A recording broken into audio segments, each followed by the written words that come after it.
Well,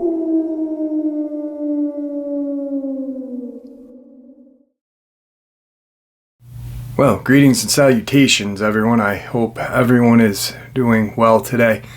Today I have some terrifying encounters coming straight out of national and state parks. Before we get into these terrifying, real national and state park encounters, a couple links. As you know, I rely on Patreon, PayPal, and my merch to help the channel to continue to grow and go. The links to Patreon and PayPal are in the description below. My merch displayed directly under the video. Also, Dogman Frightening Encounters, Volume 1 through 3, the audiobook versions.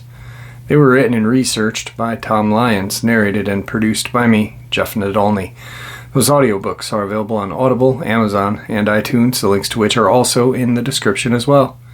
And finally, last but definitely not least, if you'd really like to help support this channel to continue to grow and go, simply subscribe. It's absolutely free. Click that like button. It takes 1 second. And please leave a comment. All of those things help, and they definitely matter. Now, everyone, I have taken far too much of your time. Let's get on with today's upload, shall we? Today's first experience. Our experience happened because of right place and right time. Even our tree stands were set in place. This allowed us to get in quietly. It was only 2 or 3 minutes as I was ranging from different objects when I saw him sitting with his back against a tree in the last moments of the ray of sun before it had set. My overexcitement as I whispered loudly to my daughter, all the while not taking my eyes off of him. My youngest daughter was in the same tree as I was, facing north, and I was facing east. So when I got her attention, he immediately looked at us, then stood up. He never used his hands to help himself get up. Rather, he effortlessly stood and stepped behind the tree he had been sitting against. We could then see his hands on either side, and he kept peeking around the tree. He had at least one eye on us the entire time, and on several occasions he poked his entire head around. He was slow but deliberate. While I was keeping my eye on him and my daughter had my rangefinder, I was feeling behind me to get my phone out of my pack.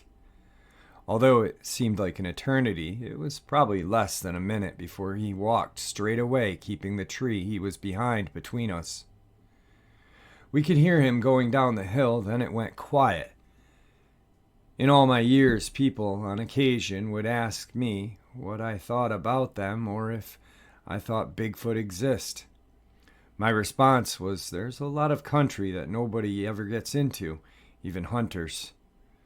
Most get a few hundred yards away from their vehicles or road hunt. Even if they get deep into the back country, there are millions upon millions of acres of big canyons, trees sometimes so thick for miles it's hard to get through. I've known elk to be on one side of the hill, and after glassing for hours, do you finally see him. Some herds are 40 to 100 plus elk, and they just disappear and blend in. Now you take a small group of 3 to 6 or so individuals that come out in low light or dark to feed, travel, water, and the odds of seeing one goes down dramatically.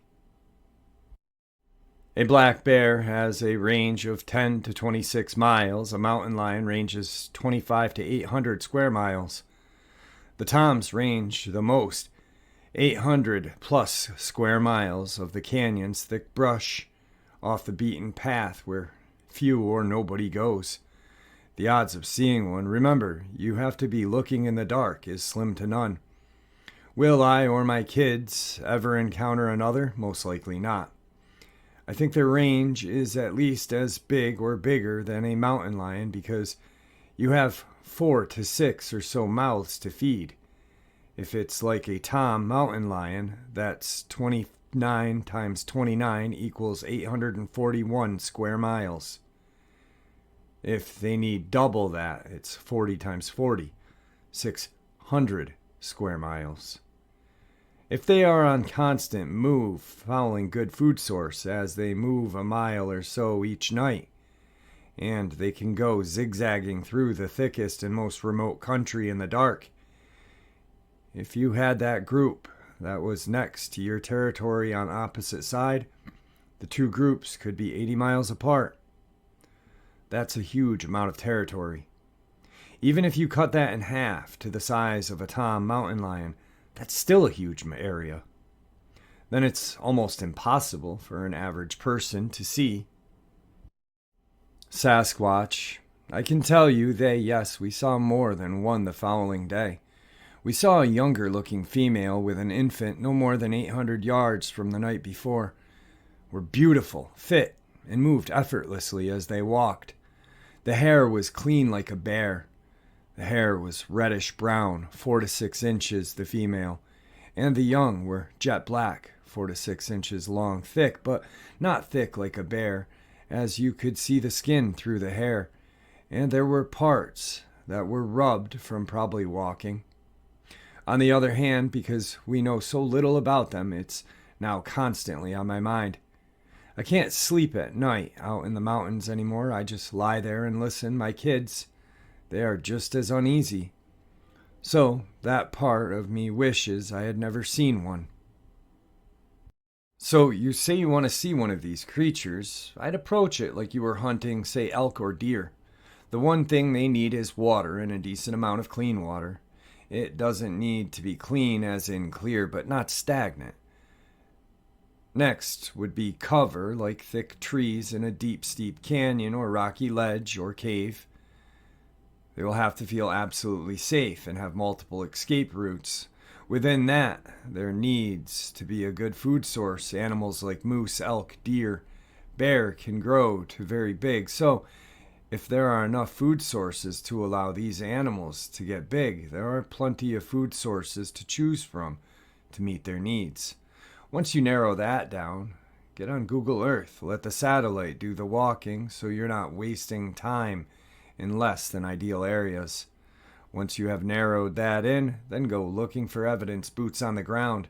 Be prepared to walk in far enough where there are no roads or trails aside from animal tracks. They are flesh and blood mammals that leave behind evidence like footprints, ground nests, etc. I think much by like gorillas. I've studied gorillas as much or more than these things because when I listen to encounters, there seems to be some, not all, but some similarities. Tree structures, I believe they use trees to communicate, just like elk, deer, moose, and bear, mountain lions also, who use them in several ways, from rubbing scent glands, raking their antlers, rubs and scrapes. I think saying every tree that has an X or a tree break is done by them is looking for the wrong evidence. Do they do those things? Most likely, just not every single one. I think once you start to find evidence, let them come and find you. I believe they are as curious about us as we them. Be just inside a tree line at sunset, stay there in the dark, moonless, or just a small moonlight. I'd say you want them to feel like you can't see them. It's their defense mechanism. Stay out of sight. If it's dark, they will most likely feel more confident to get closer. I think before you see the slightest hint of daybreak, they will have already slipped into their daybeds with sentinels. Almost like monkeys and great apes have sentinels. I think these creatures do as well. Mind you, this is just my theory. I don't know for sure on any of these things, and like I said, I do know they are flesh and blood. They don't teleport or go invisible. They have a huge home range and live in small groups. They seem to move at low light or dark of night, making it damn near impossible to see one. All of those things have to line up perfectly with you. It took me 48 years. I spend on average 100 plus days in a year in the mountains. It took decades for everything to line up to allow this to happen, and we were not even looking for one.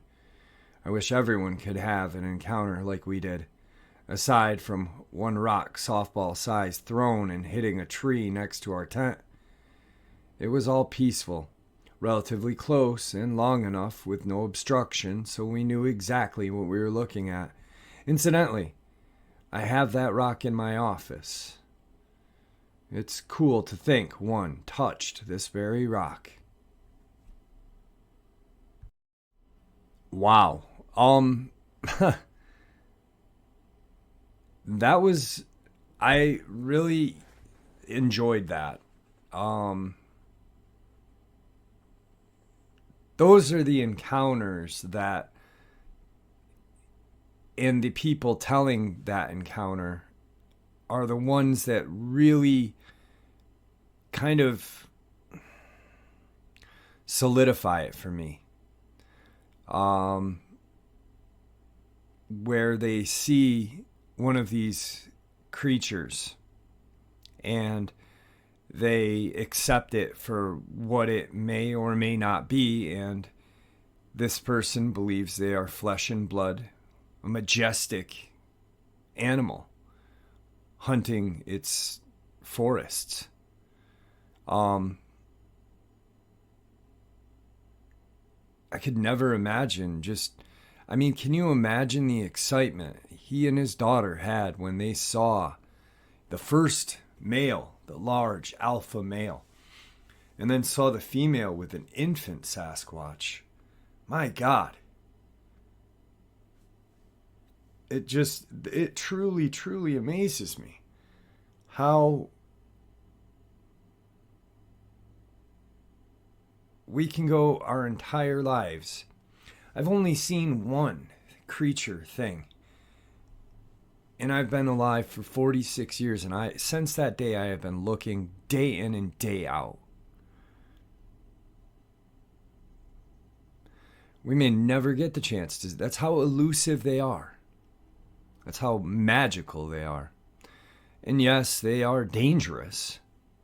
But so isn't a grizzly bear or a mountain lion.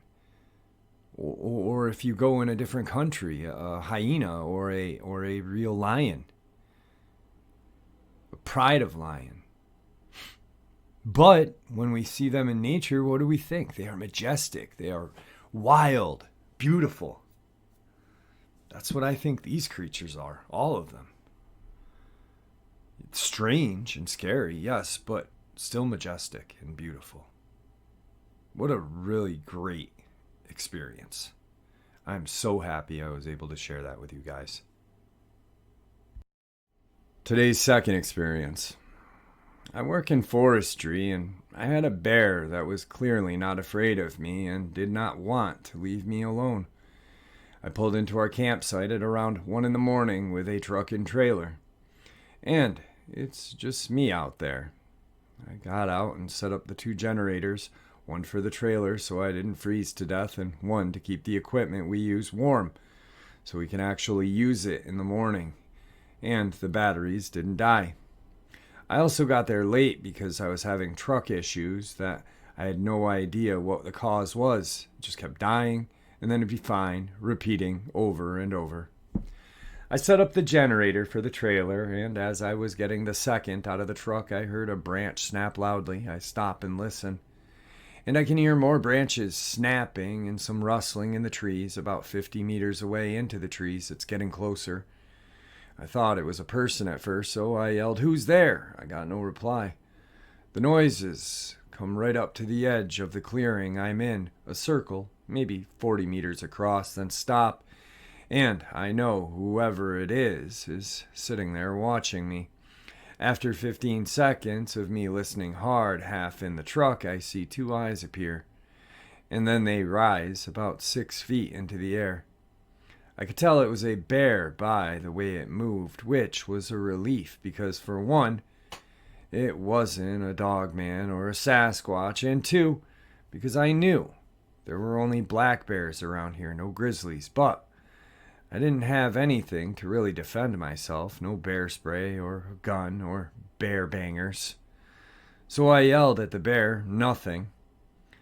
I hopped in the truck and pulled on the air horn. It didn't even move. I slowly walked over to the trailer, which was still hooked up to the truck, and grabbed a pot and pan and started smashing them together, all the while yelling. And it still didn't move at all, just stood there staring at me. It wasn't making any noises either, no huffing or pawing at the ground, like I knew bears to do when they were upset. But that didn't exactly put my mind at ease, considering this thing was clearly not afraid of me. Eventually, after about 15 minutes of making loud noises and doing nothing but staring at me, it finally dropped to the ground, turned, and started walking away. I waited for about 5 minutes since I had to set up the second generator, which I had to bring closer to the bear picture, a triangle. I was at a corner, the bear was at another, and where I needed to bring the generator was at the third. Right as I pulled the generator out of the truck, I heard branches snapping again, and it came back. It came back to the edge of the clearing and did the exact same thing, stood there staring at me, and wouldn't leave with all the noise I made. And again, after another 15 minutes of it sitting there motionless, it left. I quietly dragged the generator out, started it, ran back to the other generator, started that one, got in my trailer, shut the door, and watched out the window for a while at where this thing kept coming back. It never showed up again. Maybe it did after I went to bed, but there was no sign of it in the morning. So yeah, that's my bear, in quotations, that wouldn't F off experience. Not exactly the most insane thing that's ever happened to someone, but it was intensely disturbing knowing that this thing could have easily killed me, wasn't scared of me, didn't want to leave, remained perfectly still staring at me for such a long time, and that I couldn't do a thing about it because I had half set up the trailer already and could not leave quickly. And even if I could, there was no guarantee my truck was going to start. And I still had a job to do that required me leaving the safety of the truck and go closer to where the bear, in a way that would mean if it decided I was worth the trouble, it could get to me faster than I could get back to my truck. Also, I had a bear charge my truck down at top speed up north, then decided halfway to me that I was a lot bigger than it was and it wasn't worth it. Everybody knows how fast bears are, but there's a difference between reading the number 50 kilometers or even seeing a video and seeing it in person. An animal that big has no business moving that quickly. It's so unnatural. Also, heard plenty of very odd noises that night, and the feeling of being watched is nearly constant. I stay overnight in the middle of nowhere alone on a regular basis for my job, and it's very easy to psych yourself out late at night, alone, with no way to contact anyone except unreliable GPS text messaging and hours from anything resembling civilization. I've been doing this for years, and I'm still not used to it. Today's third experience. I was off-roading with some buddies back home in eastern New Brunswick on the Bay of Fundy, and this trail we do ends up on some water. And it's a site for an old ammunition depot from World War II. Now, we've been here many times during the day and sometimes at night.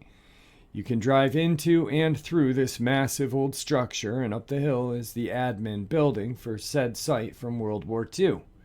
It's pretty far in the woods. At the very top of that hill are some grave markers from hundreds of years ago.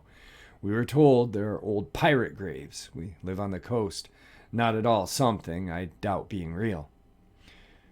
We were there one night in the big building having a fire, and we all saw and heard something quite large scramble up the side of the building and start running on top of it. Now there's a dozen of us. They're so clearly not just one person seeing something crazy. There's nothing in the woods of eastern Canada that should be able to climb as quickly as what we saw. Black bear maybe, but this thing basically ran up the side of this 4-storied structure and then ran across the top in moments.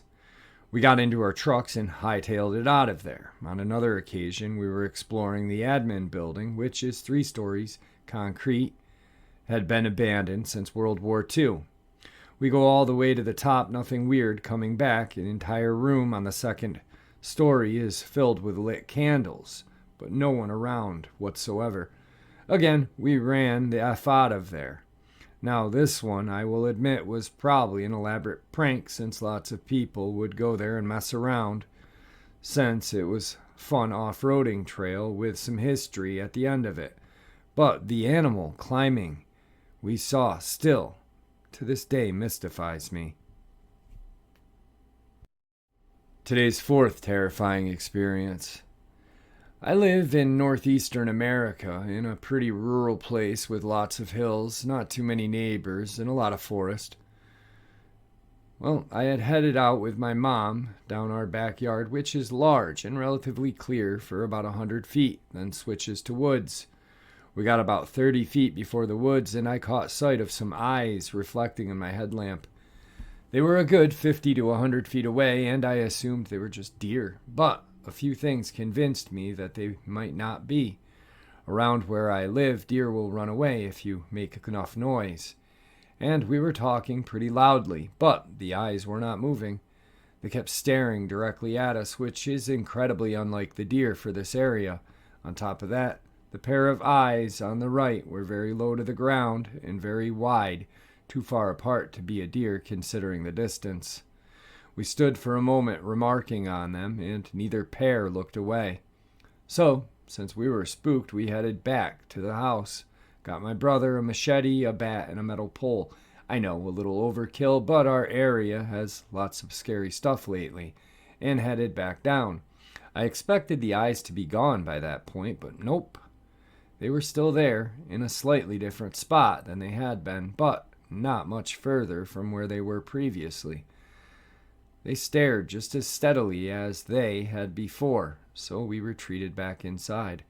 Logical answer, deer, but the lack of running away, intent staring, and wide-set eyes feel like that option's ruled out.